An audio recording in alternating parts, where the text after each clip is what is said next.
Hello and welcome to Module 5. I'm going to cover all of the readings for all three discussions that are part of this particular module in one video because the readings are rather light since you need to be working on your final task and your final paper, so we should be able to go through them really quickly.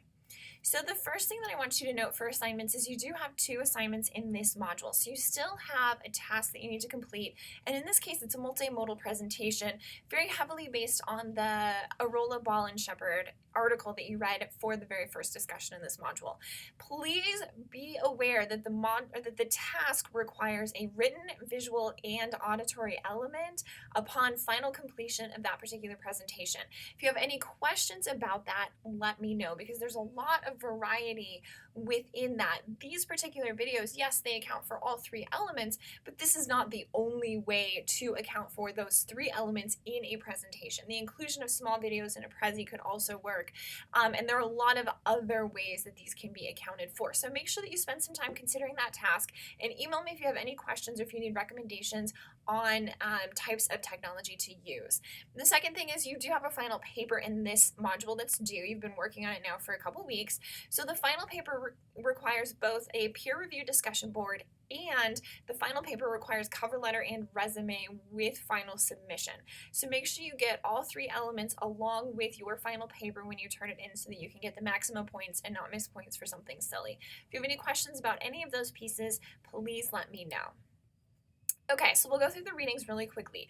The first one for discussion 17 is Arola Ball and Shepherd, and what these three ladies are doing as part of their discussion about a book that they put out called Writer Designer is they're reimagining first year writing or first year composition, which is FYC depending on what you want to call it, and they're reimagining it through multimodality. So a lot of students, and we deal with this in theory a lot, and we saw this with a lot of the theorists that we've been reading, students aren't necessarily going to write an academic essay when they leave the institution. And so part of what we're trying to account for in first year composition is how do we prepare the student for their four-year career at the university? And then the second thing that we need to prepare them for, and this is why rhetoric is so big, is how do we prepare them to understand all potential writing situations that they could encounter, including ones that they're not even aware of now. So there have been a lot of pushes in first year composition to say, why don't we make a section where all of the science majors can take just that one, and all of the engineering majors get a class just for them, and then all of the humanities majors can have this whole separate class, and each of these three need to be taught differently.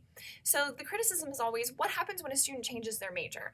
I am a perfect example of that. I started off as a biology major because I wanted to be pre-med, and I decided that I didn't like labs. They were awful. And so I switched to psychology, which was not a huge switch as there were still labs, but I ended up with a psychology major, a biology minor, and a communications degree because I had extra credits to take. So I'm like, so I'm going to get a second major because why not?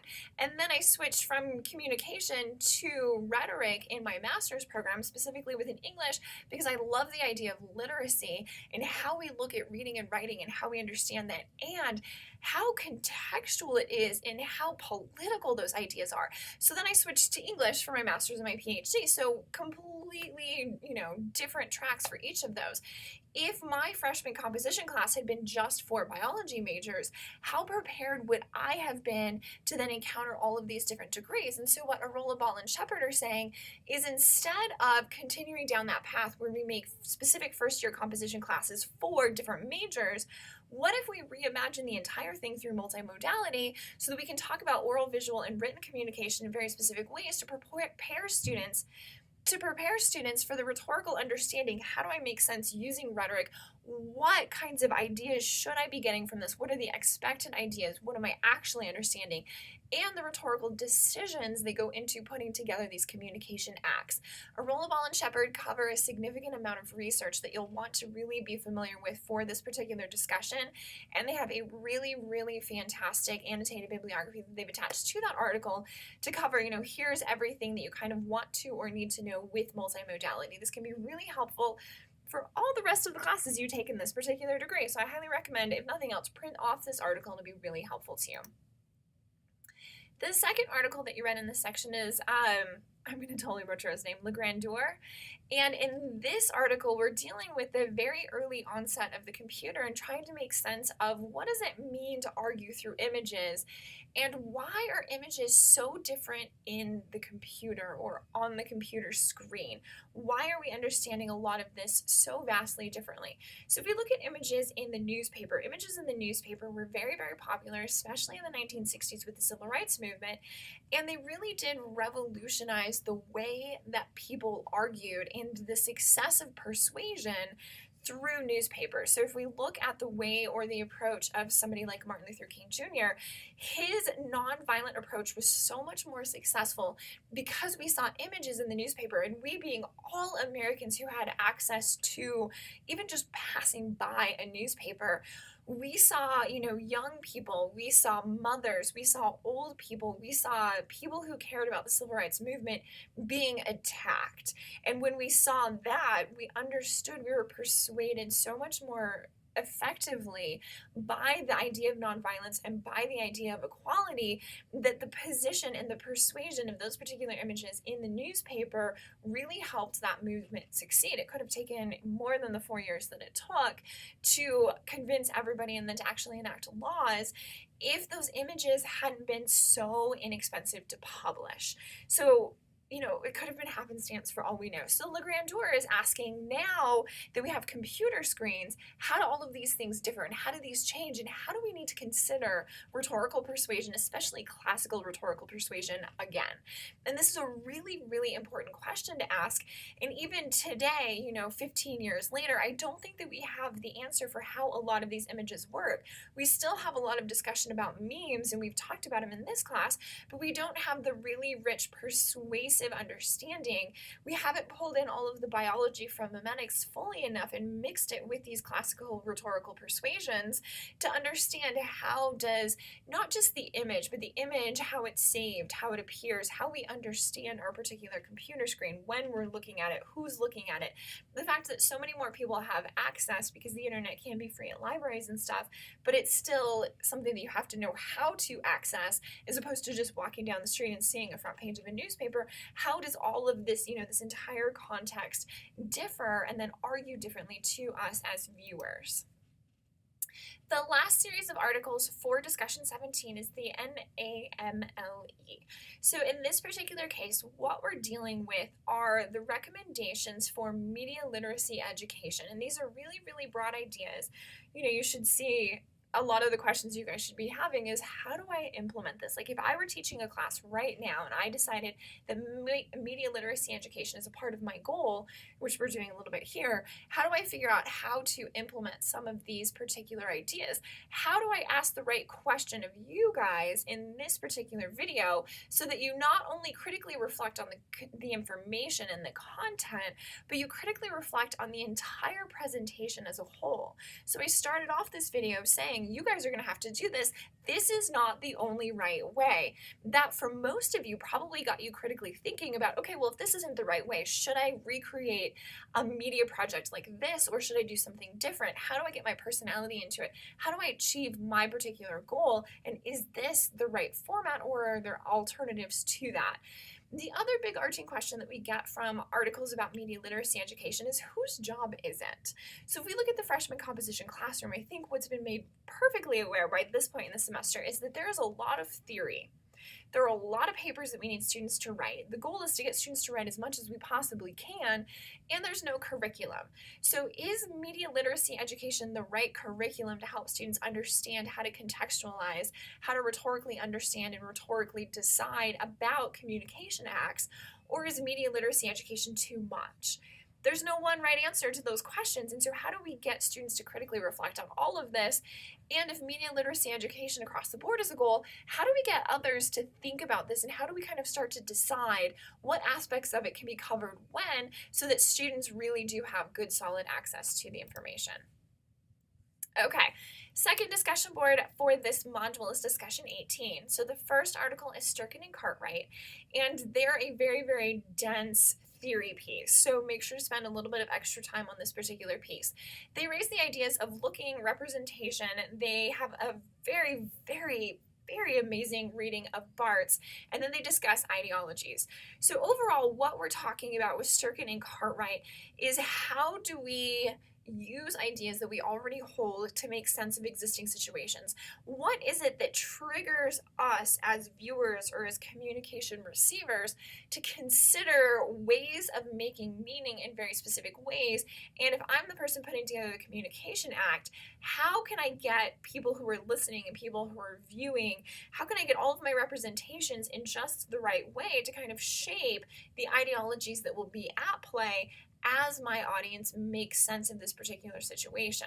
So if we look at most commercials, that's exactly what commercials are attempting to do. So we see a lot of food commercials, especially fast food commercials, between about 4:30 and 8 o'clock at night, because that's a general time that a lot of people eat dinner. So now we've started to set a goal for, we want people to make meaning in very specific ways. Obviously, these advertisers, so Taco Bell, McDonald's, Carl's Jr., etc., want people to be hungry and then choose to come to their particular locations. So how do we start to shape the ideologies that will then be used to make sense of, here's how you should understand these particular beliefs?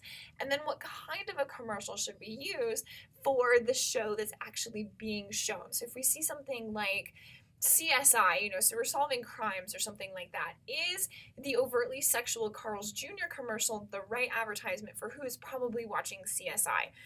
Probably not, but if you're talking about something like Big Bang Theory instead, it might be a little bit more applicable in that case. So now we're really, really shaping this entire context of meaning making, and we're influencing the choices or the subconscious choices essentially that individual viewers make as they make meaning from that particular communication act. So Sturkin and Cartwright use looking representation and then really dense discussion about Barthes as theoretical ways to get to how do we understand, how do we talk about ideologies, and how do we understand them in communication acts. The next piece that you read for this one is more of a video. I found this one a little bit sad. I know that this exists and I know that this is highly problematic, but still viewing it in this particular way was very sad. So what I want you to consider as you go through the Poor Kids of Silicon Valley CNN piece is what facts were used and why, what images were used and why. One of the shorter videos that's included, the author of this overall piece specifically mentions he wanted to empower the 16-year-old to take photographs of the part of Silicon Valley that child had never been to because of his lack of access to transportation and money.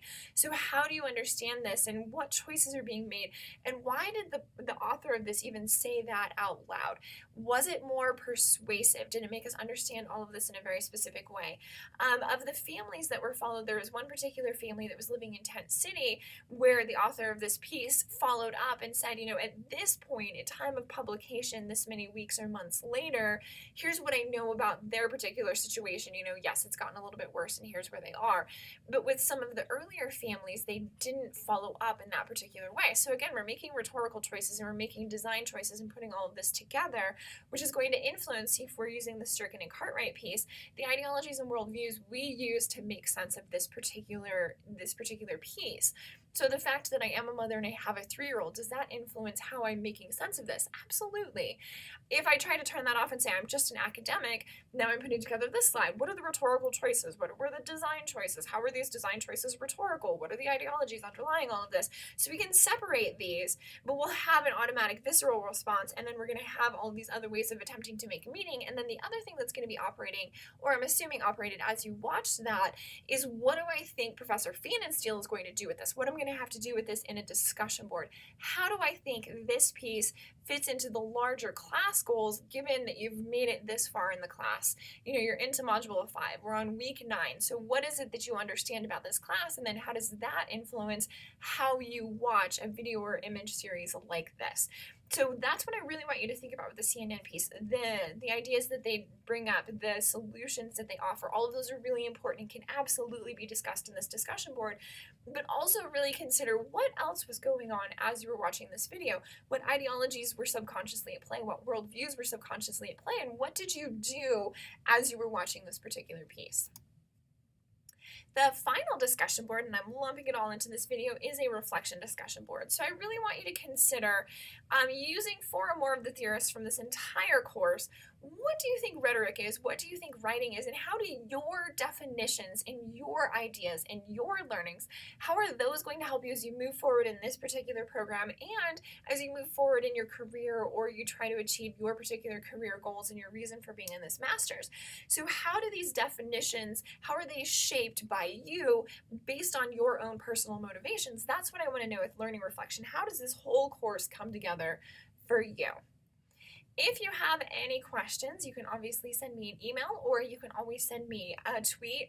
If you want more personal discussion because we're getting so close to the very end and you want to talk about project number 5 because it's a little bit different than the other ones, or if you have questions and want to cover anything on your final paper, I'm more than happy to meet with you via Skype or via Google Hangouts and we can schedule an appointment to do that. If you have any questions about any of the material from this section, obviously send me an email. Otherwise, I will see you guys in the discussion boards.